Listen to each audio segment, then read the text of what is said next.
Magandang araw mga builders. Sumapit na naman ang Burr months at madami na namang mga turista ang aakyat dito sa Baguio. Alam naman natin na isa sa kadalasan nilang tinitignan ay ang banyo.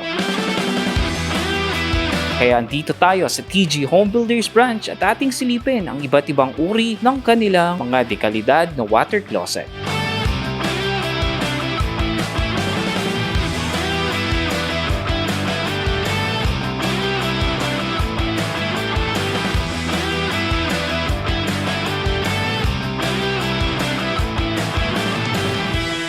Alam nyo ba na may tatlong uri ng toilet bowl o water closet? Una sa listahan ay ang pail flush.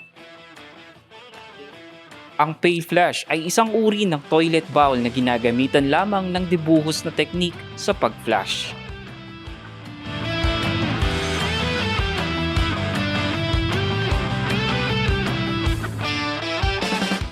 Ito ay karaniwang ginagamit dito sa Pinas dahil ito ay mas affordable, easy to clean at matipid sa tubig.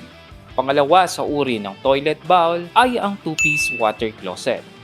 Kung ayaw nyo ng dibuhos na toilet bowl, meron naman tayong dipindot. Ito ay ang lever type or ang push button flush. Katulad nito.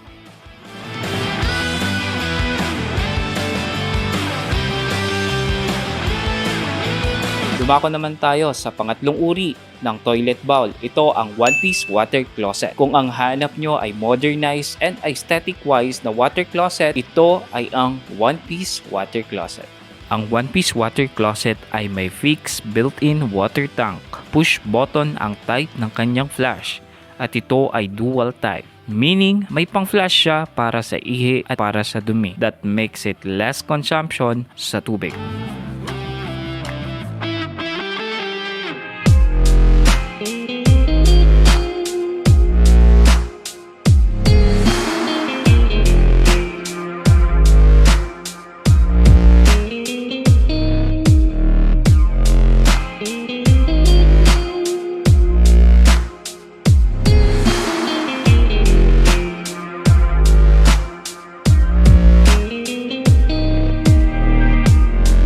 Kung kayo ay may mga katanungan, please visit our Facebook page, TG Home Builders or our branches.